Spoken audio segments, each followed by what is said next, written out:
अच्छा जी, बिस्मिल्लाहिर्रहमानिर्रहीम। हमने जनरल बोरिंग्स शुरू किया था और जनरल बोरिंग्स के बारे में मैंने पिछले लेक्चर में सारी चीज़ें बताई थी। जनरल बोरिंग्स है क्या, किस तरह से उसका रेट कैलकुलेट किया जाता है, स्पेसिफिक बोरिंग और उसमें फ़र्क क्या है, इसकी कैपिटलाइजेशन कब शुरू होती है, उसकी कैपिटलाइजेशन कब शुरू होती है, इसका इंटरेस्ट रेट कैसे कैलकुलेट होता है, उसका इंटरेस्ट रेट कैसे कैलकुलेट होता है। पिछले लेक्चर में ये सारी चीज़ें हमने डिस्कस की। जनरल बोरिंग्स पार्ट 1 और पार्ट 2 के नाम से IS-23, वो आपको पिछले लेक्चर्स में ये चीजें मिल जाएंगी। यूट्यूब पर भी पड़ी होगी ये चीज। अच्छा, आज जनरल बोरिंग्स की कुछ मैं आपको जो बुक की प्रैक्टिस है वो करवाना चाहता हूँ और मैं बताना चाहता हूँ कि ये किस तरह से क्वेश्चन सॉल्व होंगे। देखिए जी, example 5। Sika Sports Limited is constructing a stadium for last some years. During the year ended 31st December 2011, it has incurred the following expenditure. Now, ये रेलिवेंट चीज है कि 31 दिसंबर 2000 को आपका साल खत्म हो रहा है। मैं फिर से बता दूं, अगर उसने एसेट की कंप्लीशन डेट ना बताई हो तो फिर आपका ईयर एंड जो है ये कंप्लीशन डेट समझी जाती, फिर आपने उसके हिसाब से एसेट को कैपिटलाइज कर। राइट जी, अभी देख लेते हैं कि उसने ये तो नहीं बताया कि एसेट कब कंप्लीट हो, लेकिन चूंकि वो कह रहा है कि काफी अरसे से बन रहा है, कुछ एसेट्स ऐसे होते हैं जो काफी अरसे से बन रहे होते हैं, उन्होंने अगले सालों में भी जाकर बनना होता है, तो इसलिए उसकी जो कैपिटलाइजेशन है वो ईयर एंड तक कर ली जाती है। यानी ये एज्यूम कर लिया जाता है कि हमारा एसेट जो है वो ईयर एंड पर कंप्लीट हो गया, तो उस हिसाब से हम उसकी कैपिटलाइजेशन कर देते हैं ईयर बाय ईयर। अच्छा जी, तो कहते हैं जी 2011 में इसकी जो पेमेंट्स हैं वो इस तरह से, ये पेमेंट शेड्यूल है उसका। अप्रैल 30 2011 को हमारा एसेट, हमारी जो फर्स्ट पेमेंट हुई 2500 रुपये, और दूसरी पेमेंट जो हुई है जुलाई 31 को 2300 रुपये की। अच्छा, ये मेन डिफरेंस है स्पेसिफिक में और जनरल में। माइंड यू, स्पेसिफिक में अगर आपने 1 जनवरी को लोन लिया होता तो उसकी कैपिटलाइजेशन 1 जनवरी से ही शुरू हो जानी थी, लेकिन जनरल में ऐसा नहीं है। लेकिन जनरल में अगर April 30 को पहली पेमेंट हुई है तो उसकी कैपिटलाइजेशन भी April 30 से ही ऑनवर्ड होगी। राइट जी, तो ये मेन डिफरेंसेस में आपने याद रखना है जी। तो ये हमें पता चल गया कि हमारा एसेट जो है वो 2500 प्लस 2300 इतने का होगा। और इसमें कहते जी, no specific loan was borrowed for the construction, rather general pool of funds was used, the following loans are outstanding. ये आउटस्टैंडिंग लोन्स उसने बता दिए जी।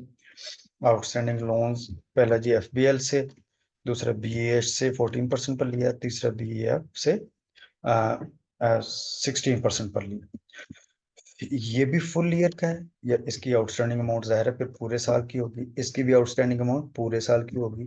लेकिन डोंट फॉरगेट कि ये 1 सितंबर को लिया, इसका मतलब है इसकी आउटस्टैंडिंग अमाउंट जो है ये 4 माह की होगी, ये 4 माह का लोन लिया जाएगा। क्योंकि कैपिटलाइजेशन रेट क्या होता है? Capitalization rate is the interest on outstanding loans divided by outstanding loans. Outstanding loans क्या है? जितनी देर वो चला है उतनी देर का, साल में जितने माह आपका लोन चला है उतने माह का लोन। ये पूरा साल चला है, ये भी पूरा साल चला है, ये पूरा पूरा लिया जाएगा, ये सिर्फ 4 माह का लोन लिया जाएगा।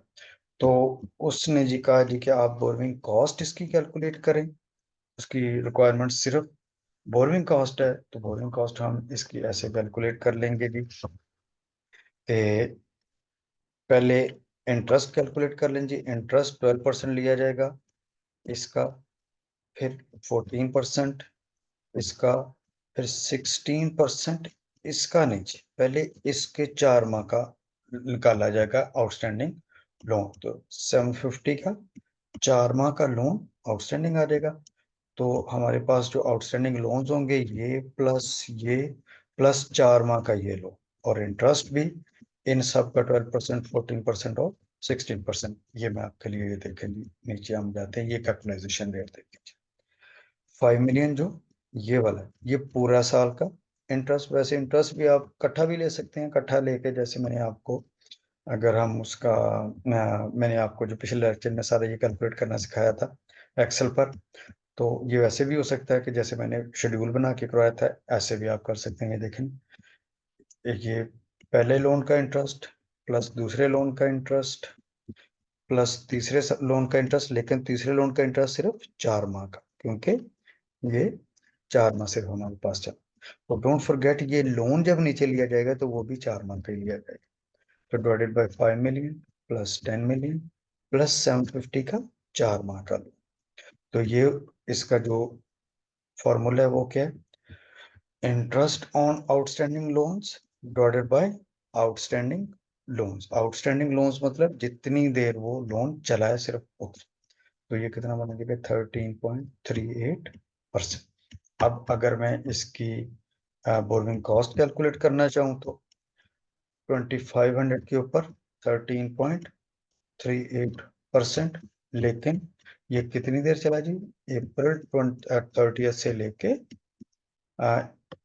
31 दिसंबर तक। इसका मतलब है ये चला जी मेरे पास 9 माह। ठीक है भाई जी, और ये चला मेरे पास 5 माह। तो इसके ऊपर 9 माह की, इसके ऊपर 5 माह की कैपिटलाइजेशन रेट अप्लाई हो जाएगा। ये नीचे देखें कैलकुलेट हुआ, सॉरी 8 माह बनते हैं अप्रैल से, है ना, अप्रैल 30 से। इसका मतलब अप्रैल भी इंक्लूड करेंगे उसमें, जनवरी फरवरी मार्च अप्रैल 4 माह, तो बाकी अप्रैल 30 से आगे 8 माह बनते हैं। 8 माह का इसका इंटरेस्ट और अब 5 माह का इसका इंटरेस्ट। ये हमारा कैपिटलाइजेशन रेट हो जाएगा। उसने कहा था borrowing cost to be capitalised 2500 पहले लगी है जी बोर्विंग कॉस्ट, फिर 2300 लगी है, इसके ऊपर 13.38%, इसके ऊपर भी 38.38%। ये कैसे कैलकुलेट हुआ? ये एवरेज रेट लिया जी, और इसके ऊपर अप्लाई कर दिया ये 8 माह, ये 5 माह, और दोनों ये बोर्विंग कॉस्ट बच जाएगी दोनों को मिलाकर। राइट जी। नेक्स्ट कम्स, अच्छा इसी को वो कहते हैं जी, ऐसे भी कैलकुलेट कर सकते हैं आप कि ये 2500 जो है ये तो 8 माह यूज हुआ था, इसे 8 माह यूज कर लें। और ये सॉरी ये 2500 जो था, इसको मैं पीछे क्वेश्चन में लेकर जाता हूँ जी। ये देखिए, ये 2500 31 अप्रैल तक 2500 ही था। तो 31 अप्रैल तक 2500, मई जून 2 माह तक ये 2500 जो था ये 2500 था। और इसके बाद जो नेक्स्ट है, सॉरी 3 माह तक, जुलाई तक 3 माह तक ये 2500 ही था। 2500 multiply by 3 months divided by 12 multiply by interest rate. और जुलाई के बाद ये कितना हो गया था? 2800।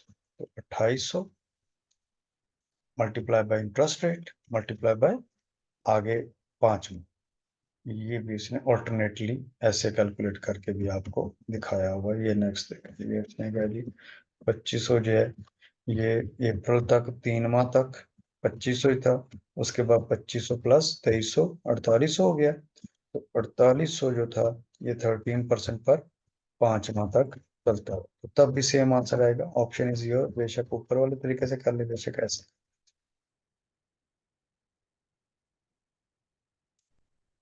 एग्जाम्पल 6, एग्जाम्पल 6 में वो कहता है कैपिटलाइजेशन रेट कैलकुलेट करें और एसेट की वैल्यू भी कैलकुलेट करें ईयर एंड पर।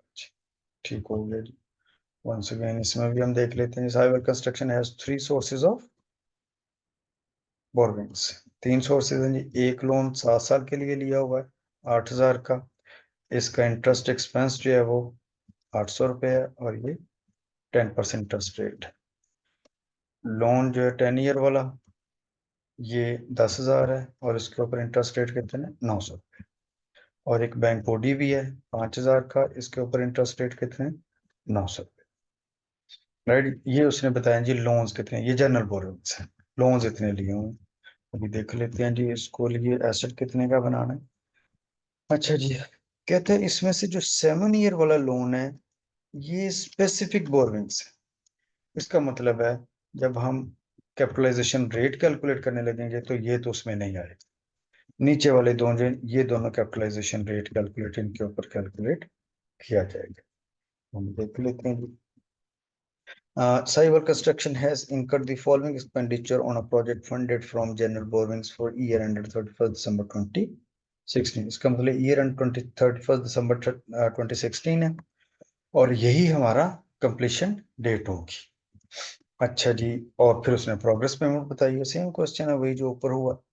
देखें 31 मार्च को 1000 रुपया लगा, 31 जुलाई को 1200 रुपया लगा और 30 अक्टूबर को 800 रुपया लगा। इसका मतलब है जो टोटल एसेट होगा वो कितने का होगा, 1000 + 1200 + 800, 3000 का, 3000 का एसेट होगा, राइट जी।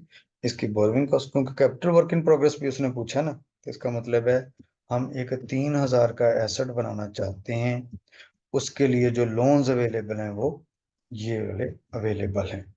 और कहता है जी आपने इसमें जनरल बोर्विंग्स इस्तेमाल करनी है, स्पेसिफिक वाली बोर्विंग इस्तेमाल नहीं करनी।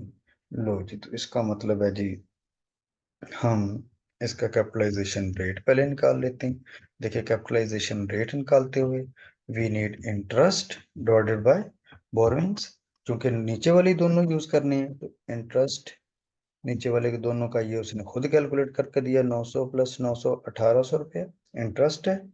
और आउटस्टैंडिंग लोन्स कितने हैं, ये वाले दोनों जी 15,000, तो 1800 डिवाइडेड बाय 15,000, ये मल्टीप्लाई बाय 100 करेंगे तो हमारे पास 12% उसका इंटरेस्ट रेट आ गया। अच्छा, ये जो 12% इंटरेस्ट रेट है ये अब किसके ऊपर अप्लाई करना है जी, पहले इस 1000 के ऊपर, 1200 के ऊपर, 800 के ऊपर, पहले 1000 के ऊपर अप्लाई करेंगे। तो 31 मार्च से 31 दिसंबर तक ये एसेट चला हमारा कितना जी, मार्च से वो जिससे 3 माह चला, 9 माह के लिए इसके ऊपर 9 माह का इंटरेस्ट कैलकुलेट किया जाएगा। इसके ऊपर 31 जुलाई से आगे 5 माह का किया जाएगा। इसके ऊपर 800 जो है ये कितनी देर चला जी, 30 अक्टूबर से आके नवंबर एंड दिसंबर 2 माह का किया जाएगा, राइट। ये लीजिए, ये देखिए यही उसने किया जी। 1000 रुपये वाले के ऊपर 12%, 9 माह, 1200 कितनी देर चला जी, 5 माह, 800 कितनी देर चला जी, 2 माह, उसका इंटरेस्ट हमने तीनों का कैलकुलेट कर लिया जी। उसकी रिक्वायरमेंट थी कैपिटल वर्क इन प्रोग्रेस, तो कैपिटल वर्क इन प्रोग्रेस में हमें पता था 3000 का एसेट था, वो जो तीनों अमाउंट्स थी लोन्स की जिस लगी हैं जो उनको टोटल कर लें, तो ये वाले जी 1000 + 1200 + 800, 3000, इसके ऊपर बोरिंग कॉस्ट इसमें ऐड कर दें तो ये बन जाएगा 3166, राइट जी। एग्जाम्पल 7, एग्जाम्पल 7 भी बिल्कुल वैसी क्वेश्चन है जी। देखिए on January 1, 2021, Sara Limited started the construction of an asset to meet the financing requirement borrowing made। ये उसने जी लोन्स लिए हुए 70,000, 60,000, 50, ठीक हो गए। रेट भी बताया हुआ, चूंकि डेट साथ नहीं दी इसका मतलब है यही आउटस्टैंडिंग लोन्स है। इसका जो लोन्स हो गए 10% ऑफ दिस विल बी 7,000, इसका 48 होगा, इसका 12, 5, 6,000 होगा, ठीक हो गए। तो इंटरेस्ट डिवाइडेड बाय ये कर देंगे तो वो कैपिटलाइजेशन रेट आ जाएगा। ये कैपिटलाइजेशन रेट किसके ऊपर अप्लाई करना है, इनके ऊपर। ये 30,000 जो है ये 1 जनवरी से, इसका मतलब है पूरे साल का इसके ऊपर अप्लाई होगा। May 1 ऑनवर्ड, इसका मतलब है 8 माह का लोन इसको 8 माह के लिए यूज होगा पर परसेंटेज। अक्टूबर से ऑनवर्ड, अक्टूबर नवंबर दिसंबर 3 माह के लिए इसके ऊपर परसेंटेज यूज की जाएगी। ये मैं आपके सामने दिखा देता हूँ जी। इसके पहले तो ये देखेंगे उसने interest, outstanding interest divided by outstanding loans, interest rate निकला है। ये जो इंटरेस्ट रेट है ये देखिए 30,000 के ऊपर तो फुल ईयर क्योंकि 1 जनवरी को लगा, 20,000 के ऊपर 1 मई को लगा था 8 माह का, 15,000 के ऊपर 3 माह का क्योंकि 1 अक्टूबर को लगा था। तो तीनों का लोन हमें loan interest borrowing cost calculate कर लेंगे जी, राइट जी। दैट्स इट जी। तो ये जनरल बोरिंग्स की छोटी सी एक जो उसकी प्रैक्टिस थी,